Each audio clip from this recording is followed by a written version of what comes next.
Kamusta? Narito tayo ngayon para alamin kung paano nga ba mapa-in-love ang lalaking gusto natin. Get ready for some love magic dahil ito ang ultimate guide para i-unlock ang puso ni crush.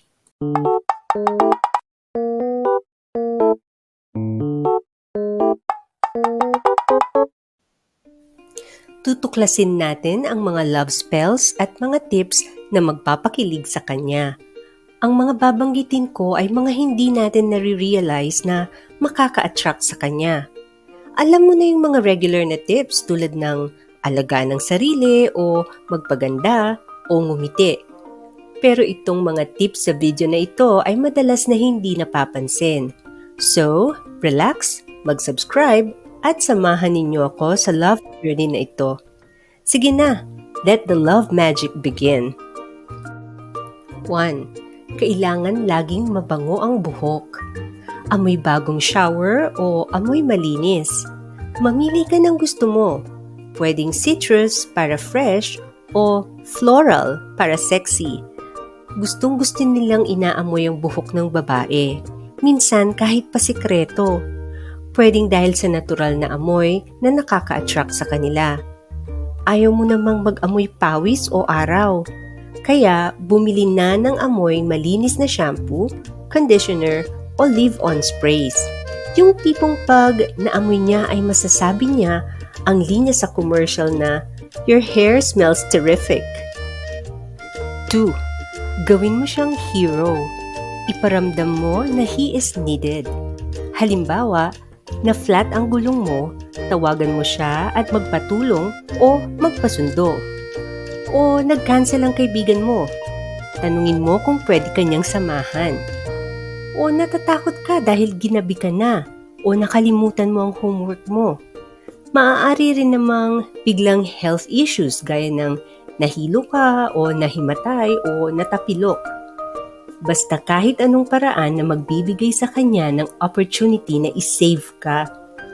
Kahit yung simpleng iaabot mo yung kamay mo para tulungan kanyang tumayo mula sa pagkakaupo.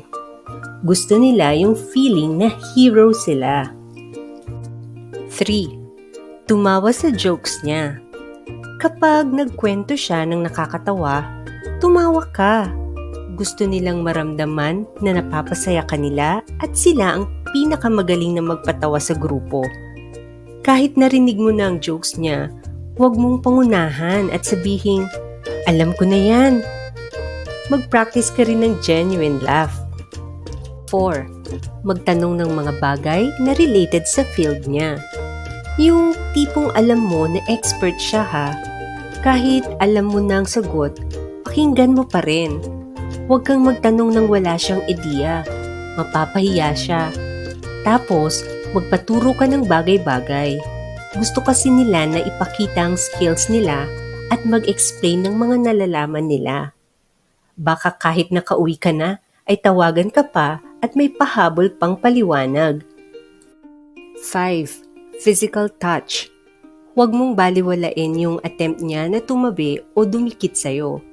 O kapag nag-uusap kayo ay hawakan mo sa braso o malumanay na hampasin. O kahit gentle na haplos sa likod. Pero kung wala siyang attempt, obsermahan mo muna, baka isa siya sa mga hindi touchy na lalaki. 6. Tawagin siya sa pangalan o nickname na gustong-gusto niya. Pag narinig mo na iba ang ginagamit niyang pangalan, yun ang ipantawag mo sa kanya. Minsan, kapag ang napili nilang nickname niya ay malayo sa pangalan, sige lang.